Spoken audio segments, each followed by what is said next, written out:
Got it. So Stanley, can you Great. start us off on that? Sure. So I know some of you are in the loop on a lot of this, but as Dick mentioned, causes and many other orgs push for rent control here in the city um, got I think kind of diverted to a working group, right? A housing task um, working group of 3 city council members, Oscar Gutierrez, Alejandro Gutierrez, and Kristen Snedden, who are discussing in private the how rent control could look, what the options are, what the details are.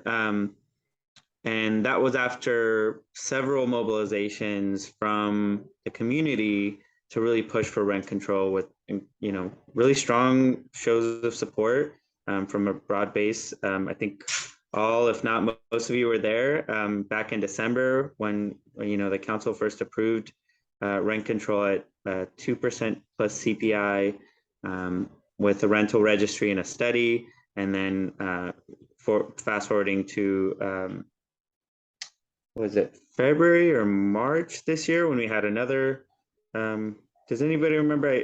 It's funny, I'm like blanking on now what the second mobilization was, but really strong turnout with renters really and others really pushing for this. So here we are. We're in a there's a working group. We were really disappointed in the decision of council to have these meetings in private. Specifically, the kind of the flip side to this is their argument is it's a chance for them to speak really candidly about some of the considerations that they're navigating. But I know that some of our leaders at cause were frustrated, right? Why is the community not being updated about what questions are being asked, who's being consulted, and on the flip side, like why are we not at the table, right, to talk about it? And so in short, cause has been putting together community meetings on rent control with each of the council members that are on this committee.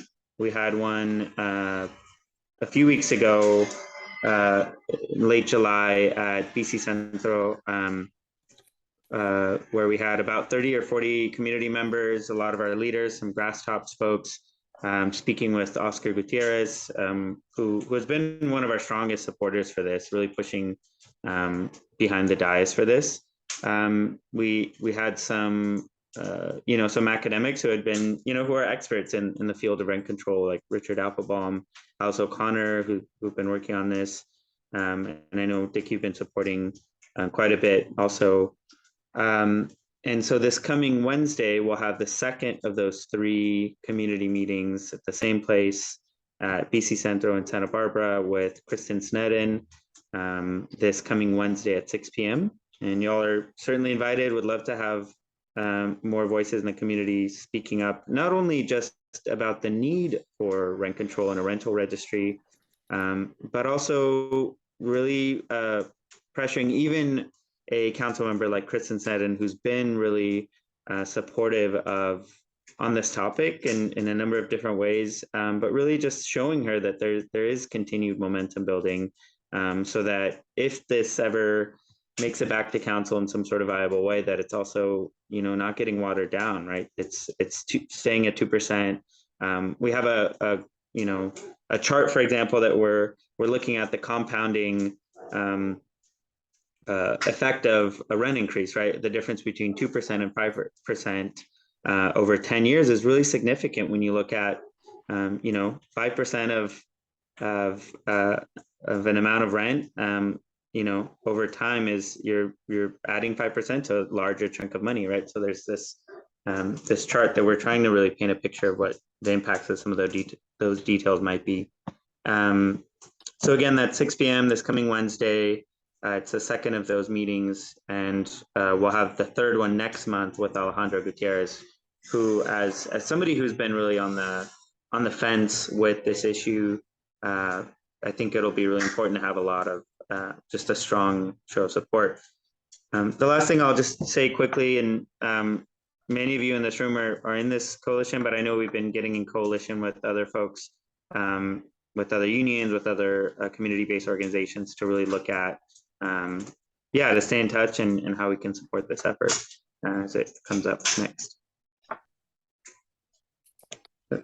Dick, you're on mute.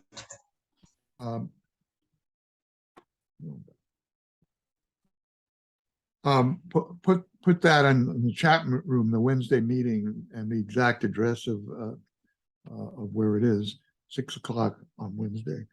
Thank you. So, yeah, Alejandra is the swing vote. She professes to support the concept of rent stabilization, but has been unable to really commit to any particular proposal. And, you know, all of these council people are under a lot of pressures. The landlord lobbying efforts are very sophisticated and very strong. This committee may be a graveyard, or it may actually be a seminal place. But I think it's disturbing to us, as Stanley was indicating, that they're meeting behind closed doors. How can they do that, given the Brown Act, right? But apparently, because they're calling themselves an ad hoc committee, they're not covered by the Brown Act. You know, and it may be functional for them to meet initially and straighten their minds out that way. But it's, I think it's great that cause is having those meetings. So I guess in terms of action on an individual, you know, what we can do as individuals on this issue, going to these meetings with the individual council members seems like an important thing to do, and to hear what the discourse is that they're trying to provide. I would like to just run down for 1 minute, and I think I can do this, but people can chime in to correct me. The elements that we're looking at of an ordinance would include, as we said, an annual cap on the amount rents could be raised, and 2% is what Cause is advocating. The state cap, which is a kind of an emergency cap, there is a cap, but it's 10% is the effective state cap on rent raises. There's no enforcement mechanism for that. And 10% is more than you would want rent to be raised if you really had justice with respect to rent. So that's what puts communities individually in the game to strengthen that cap on a local level. Cause was instrumental in getting Oxnard to adopt a rent stabilization measure a couple of months ago. That is one of the models I think that we're working from.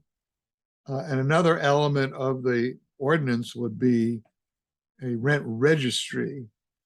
And that would mean that anyone, I would presume it might work as anyone who wants to rent, any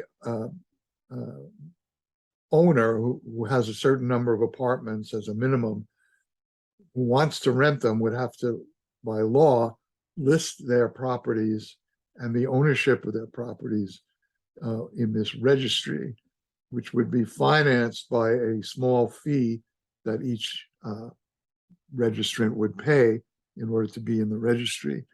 And this is really a crucial mechanism for figuring out what is really happening in the rental market and getting a handle on ownership. As you probably all know, ownership has been shifting toward corporate investment kind of ownership, which is even more profit-seeking than normal landlordism in the past would be. So that's an important part of this. There's a team that Stanley alluded to of Alice O'Connor, who's chair of the Blum Center on Poverty at UCSB, and Rich Applebaum, who is a retired member of the Social Department, who was a big expert on housing and rent control issues decades back when this was a hot issue in the community. And I'm working with them on trying to create a little bit of a research program that will be of use to the campaign that we're trying to do. One idea would be to see if we could narrow the coverage of rent stabilization to profit, to allow mom and pop landlords to they claim that rent control damages them. So we want to look into that, see if we can separate them from the bigger owners and corporate owners, but being able to map who those people are, who those owners are, would be one of the jobs that we're trying to do. And the other thought that we have is that this knee-jerk idea that rents should track the cost of living sort of seems logical. Cost of living is going up, rents should go up. But why? What really justifies rent increases is not so straightforward as the landlords seem to claim. And if you own your own house, like I do, and I actually have a unit, and I rent it, I don't finance significant repairs by the rents. In fact, my rents are rather below market, to say the least. So how do I finance it? Well, by second mortgage type of financing. And I'm pretty sure that's what most landlords do. So the idea that rents are crucial for the maintenance, this is one of, I think, Alejandra's questions. Can habitability of apartments be sustained if rent control is in place? Are they incompatible? Are they in contradiction? So we want to look into that and see what we can about that kind of answer. So I'll shut up now. Comments and questions about this would be really great. Anybody?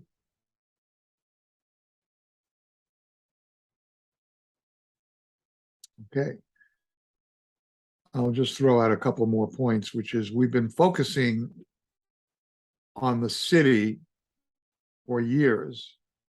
The problem, of course, goes beyond the city, and we've not really discussed, by saying we, I mean the different organizations that have been involved in this rent stabilization effort.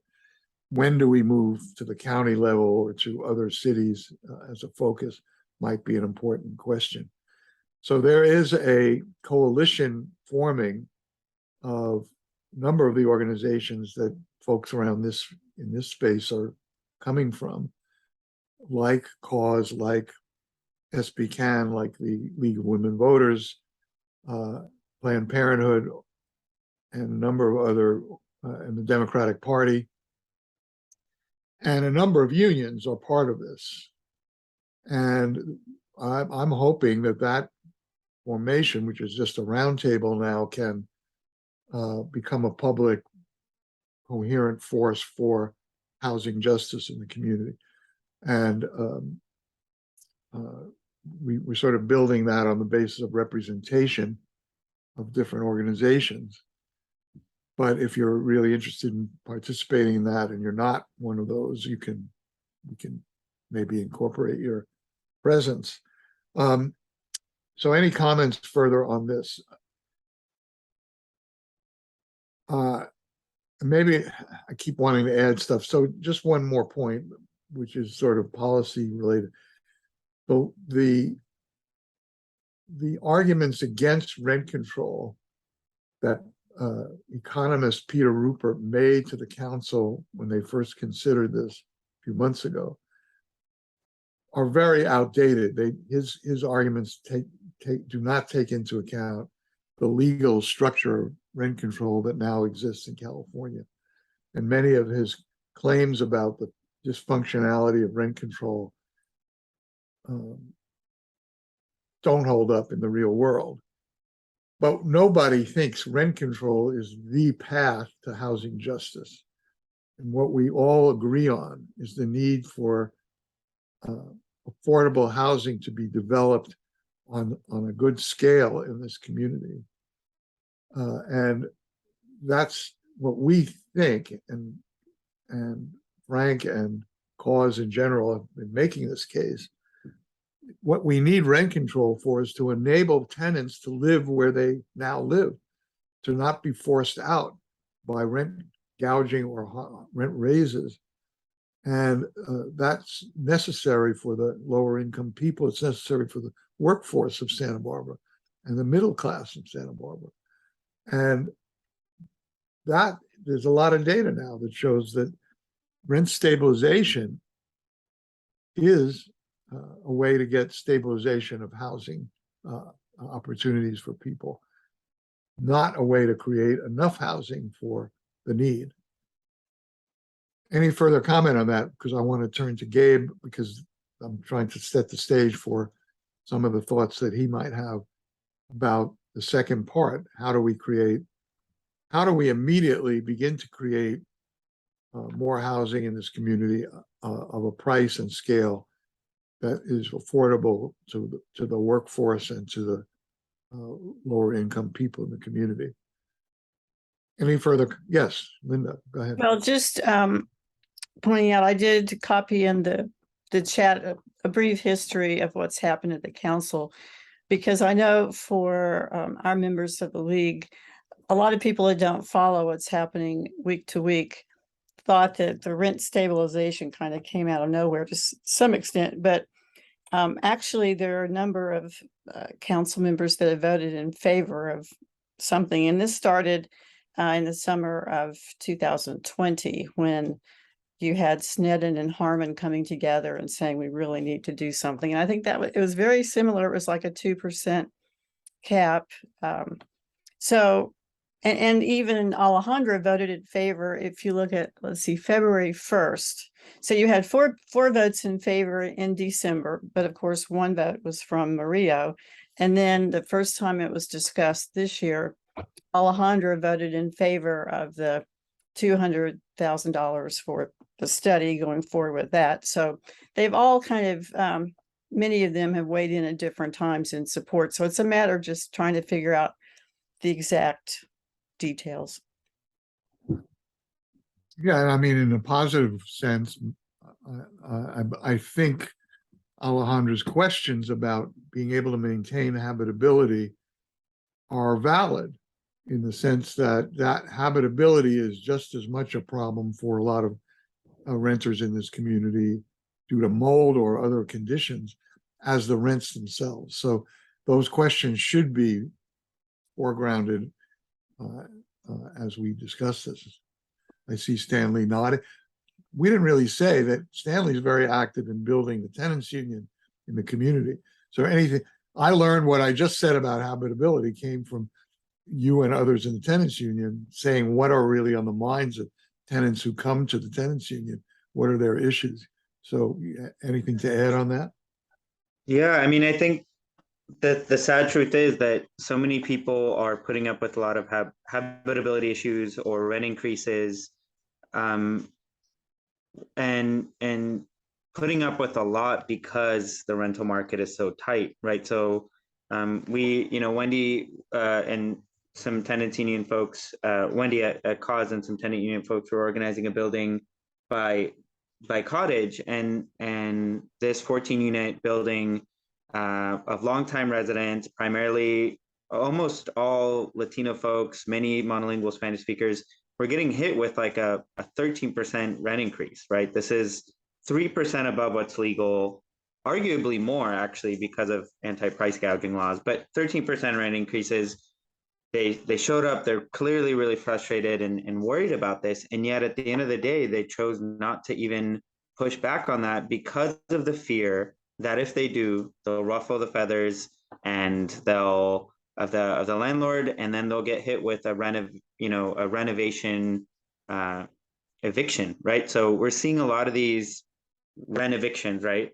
These just cause allowed evictions, where people are getting displaced, and then now they're having to be back out on the market when it's been so difficult. So I just want to name that this issue of increased rent, and even the fear of it has, you know, justifiably made people put up with a lot that they shouldn't have to. Right. So I know I'm preaching to the choir, but there's just ways in which this is affecting folks, I think, beyond just your next, how much out of your next paycheck you're going to have to pay on rent. And I'm impressed with the fact that the tenants union, with a completely volunteer organizing team, there's several buildings now, right, that have tenant associations, however loose or not, under the aegis of the tenants union. You want to just fill in that blank? Yeah, thank you. I keep forgetting to mention it, but creating a tenants association, which is, in short, it's formally being united with your neighbors, and that could literally just be a WhatsApp channel where you're connected with one another. It could be a declared statement, right, where you issue a joint letter to your landlord. But it's a really loose definition. There's no minimum like meetings or structure or filings that you need to do like you would for an organization, for example. But it is really at its core being in touch with your neighbors. And oftentimes what we've seen is this happens when issues are unaddressed, right?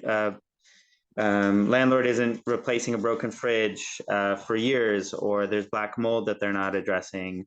And so neighbors have come together in particular buildings, issued joint, demand letters, and it triggers very tangible protections in a similar way that workplace union organizing is protected against retaliation. And so this is actually one of the best things that folks can do, whether it's in response to a habitability or other point of conflict that you have, but it could also be proactive, right?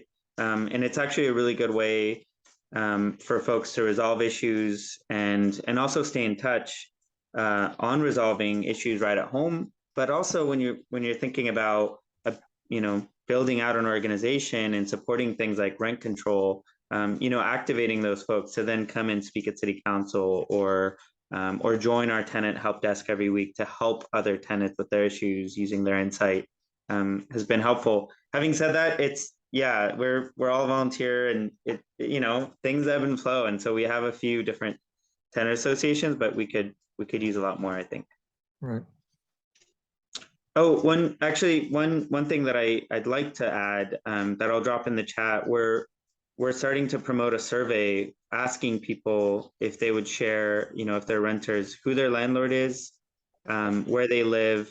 And this is for the purposes of connecting folks with other people in the community who rent from the same landlord, right? So if your landlord is Meridian and you're seeing a lot of the same issues, and if you're open to it, we could connect you via WhatsApp or Facebook group, and with the hopes of kind of building that power in the community.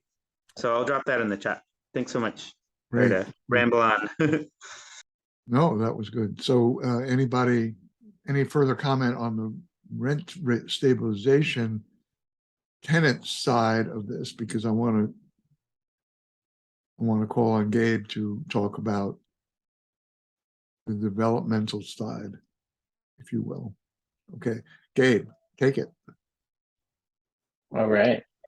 I think that's a really good foundation for the conversation we're going to have, because as I've been getting involved in the housing conversation, I noticed that it tends to get oversimplified, in my opinion. And I think that's one of the other problems with Peter Rupert's discussion of rent stabilization, is it's far oversimplified, but it also makes it really hard to advocate, right? So a lot of times in the housing discussion, we talk about supply and demand, and we just think about it in terms of supply and demand. But there are other components that we need to take into consideration, like what happens when we have those new units on the market, and who are they serving and at what rates. And we've seen with the introduction of the average unit size density program, which I will say is an improvement on variable density. There's all these terms, but just know that before average unit size density program in the city of Santa Barbara, which is our multi-unit housing policy here in the city, we used to see a lot of really large luxury condos and almost no rental units. This was an attempt to create more rental units for people. And the idea was they would be quote unquote affordable by design. And we were kind of sold that bill of goods that it was going to be affordable by design. They're going to be smaller, and as a result, be more affordable. We've seen a number of projects in the city of Santa Barbara where that just has not been true. I pulled up rents for, there's a new AUD building on the corner of Anacapa and Ortega in downtown. A studio in that building goes for $3,200, and this is as of 2020. $3,200 for a studio, and for a 2-bedroom, $5,000. I've heard of rents for studios approaching $5,000 in some of these new projects, and you can only imagine what a 1 or 2-bedroom would cost in that same building. So when we're talking about developing housing, I agree with the perspective that if you build housing 20 or 30 years from now, it's going to be cheaper. It is shown in the data. The problem is we have a really urgent housing crisis right now. And in the city of Santa Barbara, we used to actually develop quite a bit of affordable housing. And we have a world-class housing authority that is a nonprofit developer that develops, and this is key, deed-restricted affordable units, meaning that they are required to be at an affordable rent for, basically, if it's owned by the housing authority, it's in perpetuity, but at least 90 years or 99 years. Well, when we had a state agency called the Redevelopment Agency, they provided a lot of funding to develop that affordable housing. And it basically went defunct, and they did away with it at the state level, and we lost that affordable housing funding, and we never got it replaced. So as a result, we saw far fewer affordable housing projects. It makes sense. You don't get subsidized housing without a subsidy. And if you lose the money at the state level, where is it going to come from? So again, the city's effort in generating affordable rental units was the average unit size density program. We've seen it play out. We know what it generates. And one of the processes that all jurisdictions are undertaking this year is coming up with a housing element. And the housing element is a policy document that every 8 years you have to update. And so we're in the update process. In the past, the housing element was seen as just kind of a pie in the sky document that you put everything that you want in there. Our last housing element had over 100 programs and policies, most of which never got accomplished. It's just too much for a jurisdiction to do. The difference between that housing element and this one is that the state has changed the criteria, and in a very good way. So there's going to be a lot more accountability on jurisdictions to accomplish what they put in the housing element. Jurisdictions are required to put deadlines or goals, at least, for when they're going to accomplish those particular programs. And you have to also identify where that funding is going to come from. And there are also requirements, fair housing requirements, that you have programs that address fair housing in your city. So there's a lot of potential in this current housing element. We have a draft now, and it's going to go to HCD either today or early next week. And because people showed up and voiced kind of what we want to see in this housing element, primarily affordable housing, I believe it's a very strong document. To highlight some of the components that we were able to include in here is a prioritization of affordable housing. And when I say affordable housing, I don't mean affordable by design. I mean deed restricted affordable, a requirement that it stays at an affordable rent for the foreseeable future. And that's really important because we have a really, as Dick and Stanley were highlighting, we have a really urgent need to fill the demand for affordable housing for people who live here, work here, for folks that, which is pretty much everyone I know that can't pay $5,000 for a 2-bedroom or $3,200 for a studio, which is most people. So when I said, what happens after those units get generated? Well, oftentimes they're used as second homes, vacation homes, a place that people can use to, when the Santa Barbara Film Festival is going on, they want a weekend away, and they sit vacant for most of the year. And in the housing element, there's a lot of supporting material and data in there. One of the most striking things I took out of there, and there's a lot, is that in the city of Santa Barbara, we have 2,900 vacant units in the city of Santa Barbara. And it can happen for a variety of reasons. Some of them are reasonable. If a home is on the market and they're just waiting for the next owner to move in, that's understandable. But almost 1,200 of those units are those second home units. And I think that that's an undercounting, in my opinion. So when I said that you don't get subsidized housing without the subsidy, one of the key parts of this housing element is not only creating incentives for nonprofit developers who create deed-restricted projects, but also identifying funding to fund those projects. A lot of times for the Housing Authority and other nonprofit developers, there is funding out there at the state and federal level, but oftentimes you have to either match that grant funding or you have to provide gap funding to make up the difference to build that project. Another issue is there's a lot of affordable housing funding for the very low and the low income deed restricted units, but there's almost no funding that's available for people who make 80 to 120% of the average median income, which is a large portion of our workforce. And there are all other kinds of implications when people have to live outside from where they work or they have family, is that they're commuting here every single day. And there's climate consequences, there are life quality consequences, and there are consequences for our region. I mean, we saw it during the debris flow when such a large portion of our workforce, crucial workforce, were cut off from even getting here. And that's a big issue. So some of the opportunities that we have in this housing element and that I think are going to be absolutely key is, and these are tested, other jurisdictions have done this, we've seen it play out.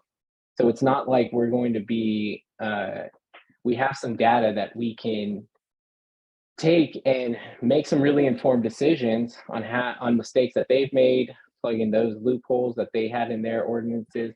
But there's a lot of opportunity for opening up funding streams for the Housing Authority to start developing on a much, much larger scale affordable housing. And one of the things that the Housing Authority is especially good at is if we're able to provide them $5 million in funding, they could turn that into $50 million with grants and other low interest loans that are available at the state and federal level. So we're not talking about fully funding these projects. We're talking about putting the Housing Authority and other nonprofit developers in a position where they can access funds to create those projects. So some of those opportunities, a vacancy tax, that you tax units or properties that sit vacant for an extended period of time. Jurisdictions in the United States, Canada, all have different periods in which they use, and that will get discussed as this moves forward. There are other out-of-state transaction taxes. One of the other things we've seen that has affected the housing market is that housing is a investment vehicle for a lot of people, a lot of companies. and they see it as that, a way for long-term wealth building. And for families, that's a good thing. When you get your home, you build equity, and it's a way to generate some intergenerational wealth. But when you have companies buying large portions of cities, it becomes a real big issue. And oftentimes those could be out of state uh, corporations, companies, investors.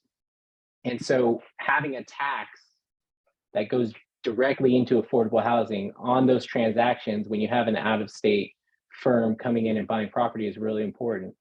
Another thing is a flipping tax, in which you discourage folks from purchasing properties, doing superficial renovations, and then selling it on the market for an increased price in a short period of time, is really big, because oftentimes that's how you also evict tenants. So if someone's renting that particular property, that's a way to evict tenants, and we don't want to see that. Now, if someone coming and they're purchasing a property, ideally we want someone who's invested in our community, who lives, works here, that plays here. So you have a tax for that. You can have a one that's been discussed quite a bit is increasing the TOT tax. So for those that don't know, it's the transient occupancy tax that all hotels pay. And Santa Barbara, compared to a few other coastal jurisdictions, has a lower TOT tax. And we think, especially with the introduction of new hotels, hotel projects in the city of Santa Barbara, there definitely needs to be some sort of public benefit from those hotel projects. And there's also I think I'm missing one more. Oh, it's a real estate transfer tax, in which properties that are, we're talking about expensive properties. These are not going to be your everyday people purchasing properties. It's like, I've seen like over $5 million, you pay a tax, a percentage of whatever the transaction is. And as the property prices increase, so does that tax. And all of these funding streams, the idea is that they would go into an affordable housing trust fund, and the housing authority would be able to access that funding to then leverage for more funding to build affordable housing. Now, all of the taxes that I brought up have to go to the ballot, and they have to be approved by the voters in the city of Santa Barbara. I personally think it's a huge opportunity, because I think the majority of people that will be voting won't have to pay those taxes. We're talking about the opportunity long term. This isn't going to be short term. We need to build the foundation to generate long term affordable housing development. I think this is a huge opportunity. And the fact that it made it in the excuse me, housing element is huge. And the idea is, by having so many funding streams, it's more resilient to, if we only did TOT and something happens, God forbid, another COVID like situation, and people aren't renting those hotels, well, TOT revenue goes down. We want it to be as resilient as possible, so you build in as many funding streams as possible. And I think where we're at in this stage, it's already going to HCD. The public review portion is done. Our goal now is to let staff know that these things are a priority, and put pressure so that when it returns from HCD and it goes to Planning Commission and City Council, that it is very clear that we don't want to see any large scale changes to the affordable housing policies. We want it to get to them and there be a groundswell of support and pressure, because it's going to be needed, so that they keep those pieces of the housing element in there. Now, the housing, we're going to have to fight other fights in the future to design what these programs look like. But the fact that they're in here requires that the city take them up in the next 8-year period. So I threw a lot of information at you, but if anyone has any questions or Yeah. wants me to clarify anything, please ask. Well, that was quite brilliant, and I mean that sincerely. Yes, let me just add one other kind of revenue before I call on Linda, which Megan Harmon has pushed, which is to take, the city has a large reserve fund, and she argues, and she's a lawyer who deals with real estate financing, that should be invested, or part of it could be invested in the same way that you're talking about it. And it's an investment. It's not a giving away of money. It's actually investment. That's a thing the council could do without a public vote, right? And Correct. because I think what we want is the most immediate flow of revenue that we can get. The TOT idea originally was that existing revenue from the hotel tax could go in, a portion of it could go into housing. And the staff of the city blocked that. But maybe if there was this revenue ballot initiative in the works, it would be easier to get immediate funding if the housing authority, for example, needed it. And I just, one more clarifying point, and then I'll turn the floor open. The housing trust fund.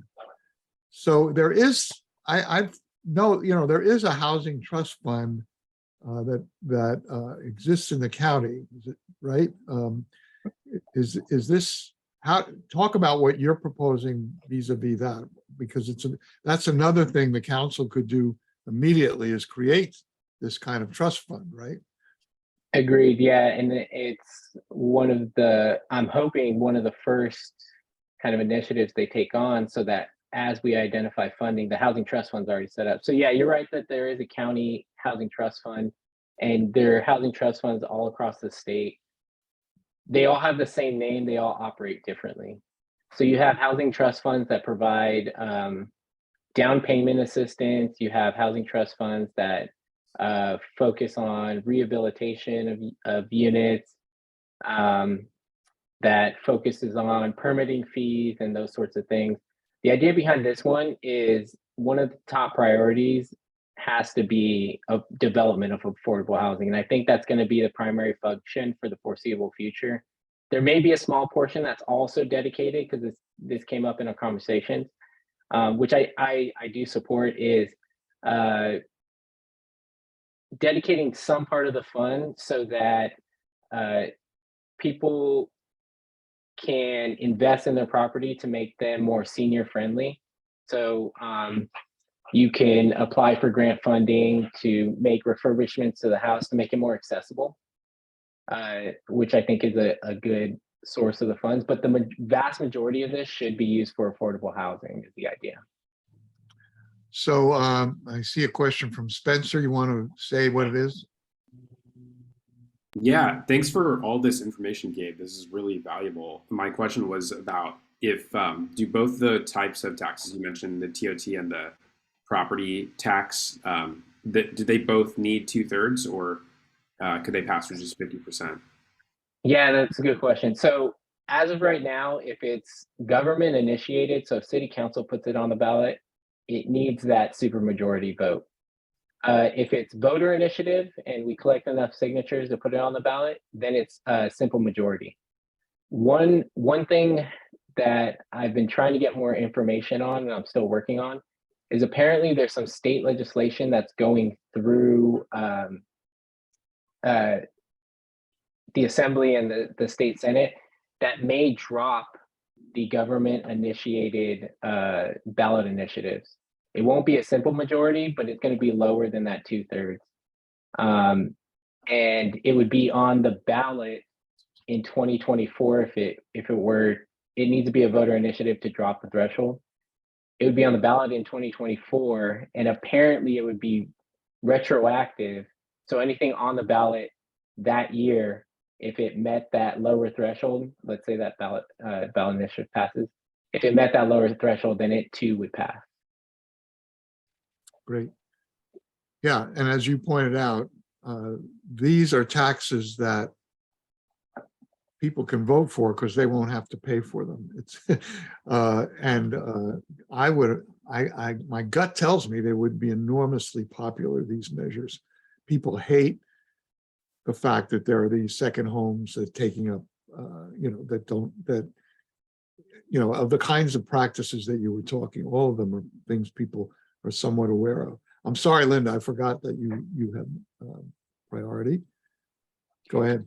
Well, the main two things I want to talk about is what you brought up with Megan's proposal for the reserve fund and also the use of the TOT tax, without worrying about getting a higher rate. But I think one thing we need to do is have a totally different strategy, city or county. I think that the majority of the voters in the city are renters. I think it's going to be a much tougher sell for the county overall. I know that when Doss had proposed the county workforce study, first of all, they weren't able to get a consultant to even do the study, but he also said he wanted it to be focused on the above moderate income. I think part of that is just the reality of how you get enough votes to pass something. But there was also, when we asked about possibility of housing bonds, for example, he said, well, we really need to do some polling. So we need to have a different approach. The housing trust fund for the county, it's basically one person, and she's been dependent on whatever grant she can get, and she has focused on down payments for home ownership. So it's been primarily a North County effort. And the total money over the years that they've gotten is really low. So, and not to say that they're not going to be increasing it, but again, we need kind of a different approach. And I think what's planned for the city is going to be a really good start. So that let me ask whether either you or Gabe know, is anyone actually talking about drafting that kind of legislation for the city for a housing trust fund? Is that in anybody's agenda now? I don't think that they are as of now. They're trying to get the housing element done, and they're also at the same time working on the climate action plan. And the two kind of go together.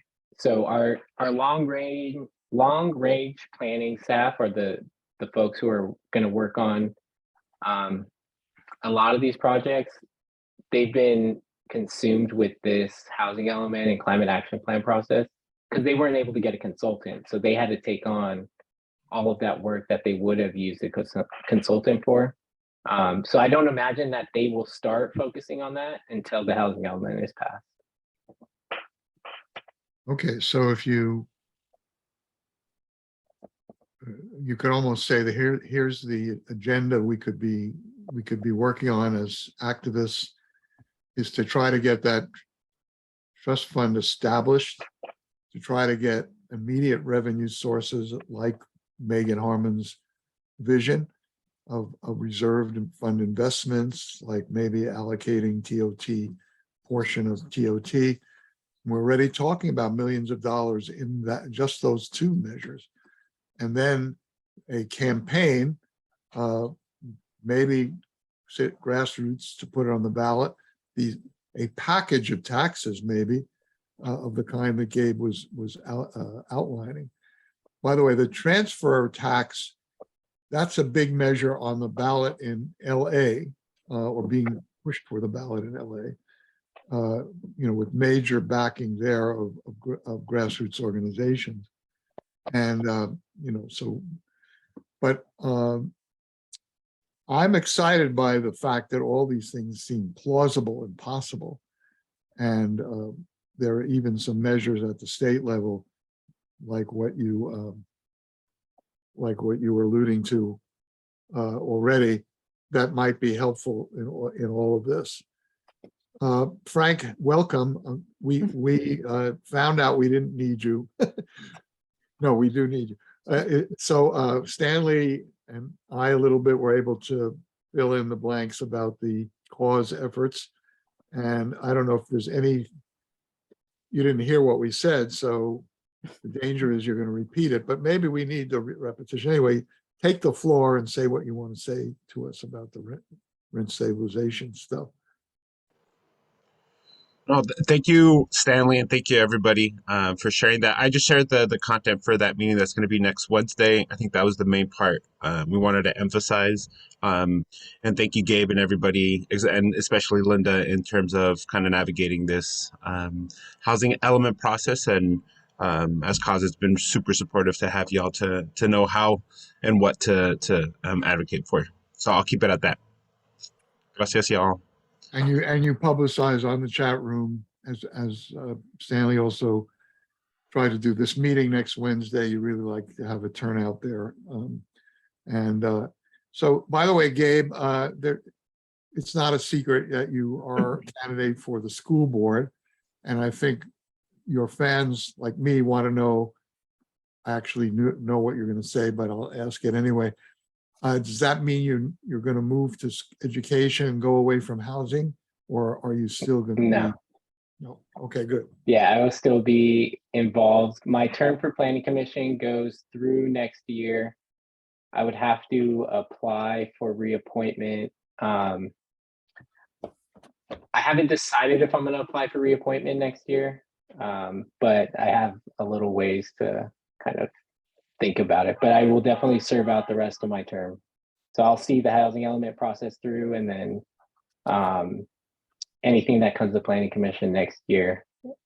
But I'll be involved in the housing conversation forever. So you will not be able to get rid of me. That's a long time, that promise. That's great. Yeah. So that's good news. And we're, I think a lot of us were pleased that the opportunity came to you, and you're getting a lot of endorsements right off the top to be on the school board, and that's very merited. Thank you, Gail, for being here, and see you later. See you another time. So any other questions and comments, things we've left out, or further ideas or issues that people want to raise? There's one other topic on our agenda which people might be interested in, which is very much a Santa Barbara style wonky particular neighborhood community issue. I'll call on Nadia to talk about it. This is it's the Modoc Road bike path versus tree issue. Yeah, so not moving away from housing. I feel like we usually talk about housing in this space, but people might have heard about this project. Basically, they're connecting the city bike path that was recently finished that ends at Las Positas downtown to the Auburn Trail. And currently there's like a gap between those two bike paths where you have to ride right on the road, and people feel it's unsafe. People have gotten injured and been killed on that stretch before. So they want to create a class 1 protected bike path. And apparently this has been a project that's been in the works for many years, although we were not informed of it, and many important people were not informed of it, unfortunately, until very recently. So the issue with part of the proposed path is that it goes through the Modoc Preserve, which is a protected area. It's managed by the Land Trust for Santa Barbara, and they have a conservation easement.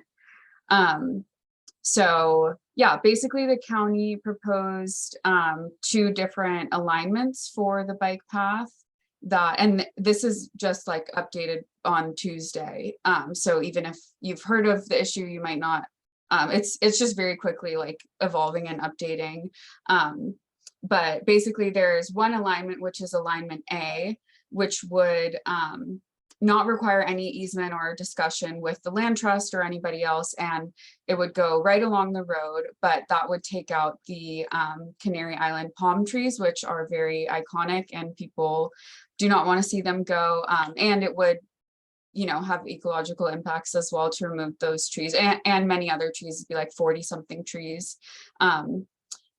versus they have this other alignment, alignment B, which would go through the preserve and would avoid the canary palms. And they actually just released an estimate that would be only like 7 trees in the preserve would need to be removed, 22 trees in total, but that would require an easement from the preserve.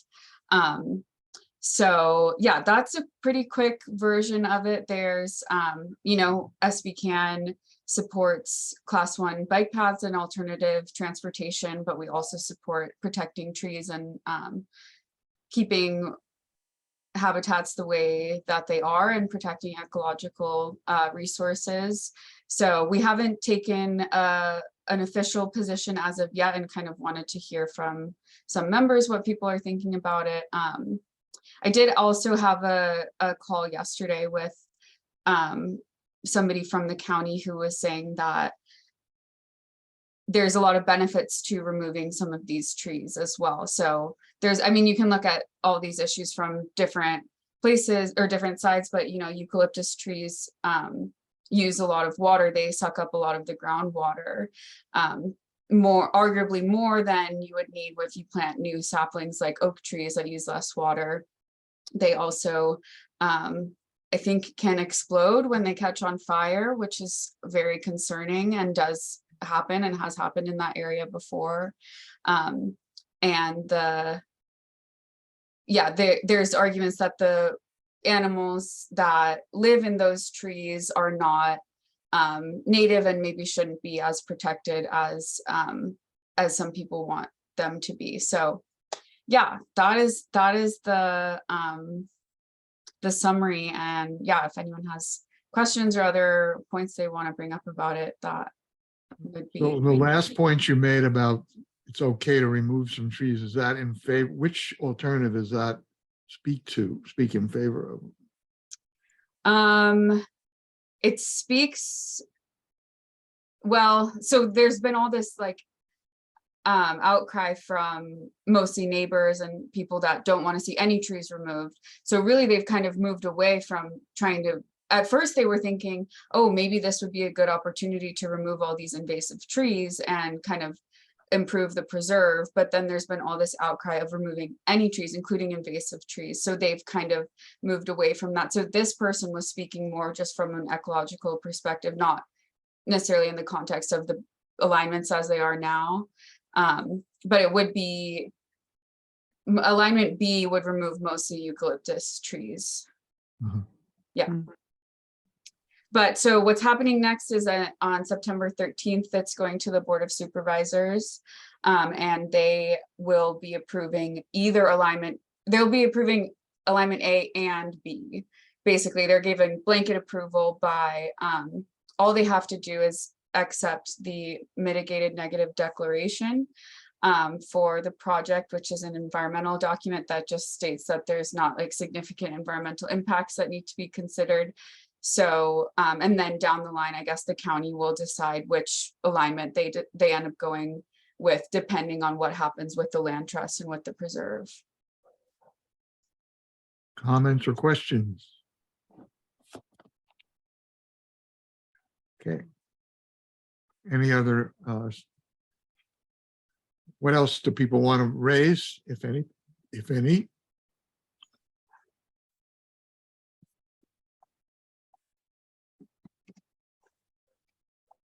I just had this morning the opportunity to see the mock-up of Munger Hall.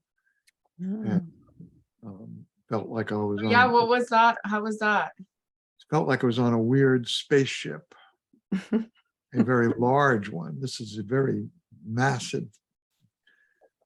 And to be, so I think couple of things that may be of interest. The administration seems to think they're going to do this project, or at least they're acting as if they are, because there were very specific details about some things that were shared. On the other hand, they equally was the person who was showing us around, who was pretty authoritative. He said, you know, if we don't get the approvals, we'll go back to the LRDP and develop along those lines. So they're not, I think they're, sounds like they could be preparing themselves in some way for the fact that this might not pass. So the EIR is in the process of being completed, the draft EIR. That will be, I believe, subject to public review in by October. So that will be a new moment of hubbub, I'm sure, if not riot. And then the regions would have to pass the project, and then it would go to the Coastal Commission. So there's at least several levels of review of the EIR and of the project that need to be completed before anything can start. Meanwhile, one thing that to me is of great interest is that the legislature, for the first time in more than half a century, has created a state fund to support housing in higher education. It's $1 billion loan revolving fund starting, I believe, in the coming budget year. And then in the second year, another $1 billion, or maybe I'm not clear on whether it's the same billion replenished. The original proposal was for $5 billion, but $1 billion is not nothing. But on the other hand, it's something that all levels of higher education will be competing for. But it undercuts the UCSB dependence on private donors and developers to do the housing that they need to do. That dependence has been pretty negative, and in terms of consequences. It's not like there is a lot, I mean, the Munger is a benefactor according to his own vision.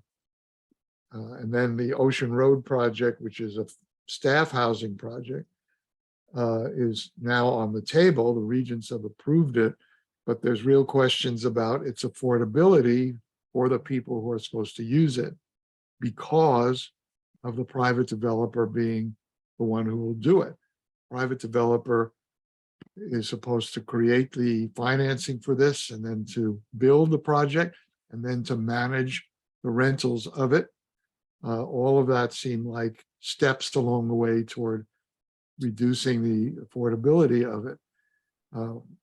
We wrote a letter that is the Sun Coalition, which SBCAN is a leading figure in, to the regents, which the regents are, said they were incorporating our questions into the approval of the project. We propose that the rentals on this Ocean Road price be tied to the salaries of the employees, not to the market.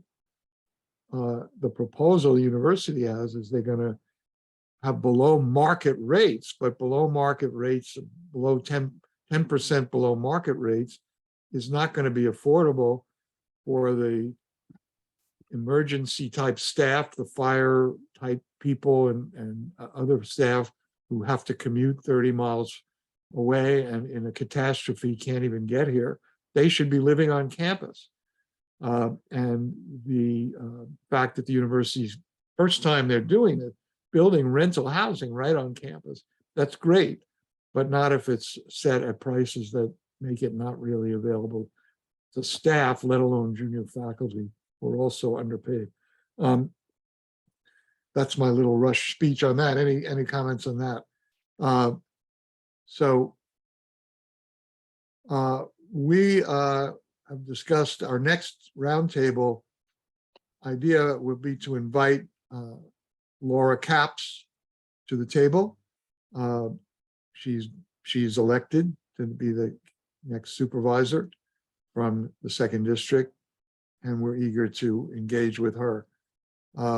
So any other announcements, thoughts?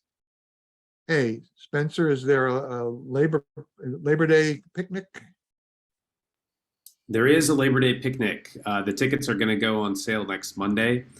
It will be at I always mix up the parks. It will be at Tucker's Tucker Grove. always want to say Stowe Grove. Tucker's Grove Park, and it'll be on Labor Day from 2 to 4 p.m. So you can check out our website on Monday, or there'll be an email that goes out too. And what's the date again? September 5th, Monday, September 5th. And I ran into Gary Atkins this morning by chance, and he said he hasn't been told that his services are needed, so he wants to. I will follow up with the person who's tasked with doing that. Thanks. Good. Well, this is one achievement of this roundtable. We just created that opportunity. So, any other thoughts, comments? Welcome. I just want to repeat, we're very glad that Wayne is at the table. Any thoughts you might have, Wayne? I know you've been very interested in the question of housing funding, and I don't know if you heard anything here that made you feel positive about that. A lot of interesting things. Gabe's talk was really great. Yeah, great. Okay. And thanks, Mary, for being here. I don't know how we let you in. No, I don't know how we failed to get you up to now, because you've been a mainstay of this roundtable for years. And I thought you were doing other things, but instead you were sitting alone, staring at the I wall. was sitting alone staring at the walls like I don't have anything else I'm doing. Yeah. You know, there's also a Labor Day picnic in Lompoc. And then there's the Labor Day picnic, which is the Friday before Labor Day. So there's other activities as well, since we do try to coordinate with labor. So that's in Santa Maria, and I don't have the details off the top of my head, but Great. Well, thank you. And the chat is filled with information, so I hope that people are able to save it and keep it. It's one of the benefits of coming to the roundtable is the actual chat with all the information that appears there. Well, Labor Day in Santa Maria is on September 2nd. Okay, thank you, Stanley. How the hell do you know that? I think it's just there. The details would be on the Central Coast Labor Council website. Okay, great. Well, if there's nothing else going once, thank you all for coming, and please encourage people who you think will benefit from these to participate. They can sign up on the website of SBCAN if they're not on the list. And meanwhile, staff, please check that we have a good working list that reaches people. I know it's August, so I don't have high aspirations for attendance right now, but yes, everyone says, thank you, Catherine, for that testimonial, because I think they are really informative. And so people, we hope, will come. Hey, have a good rest of summer. Take care of yourselves. I'm going to sign off now, okay? Thanks, everyone. Thank you. Have a good weekend. Thanks, everyone.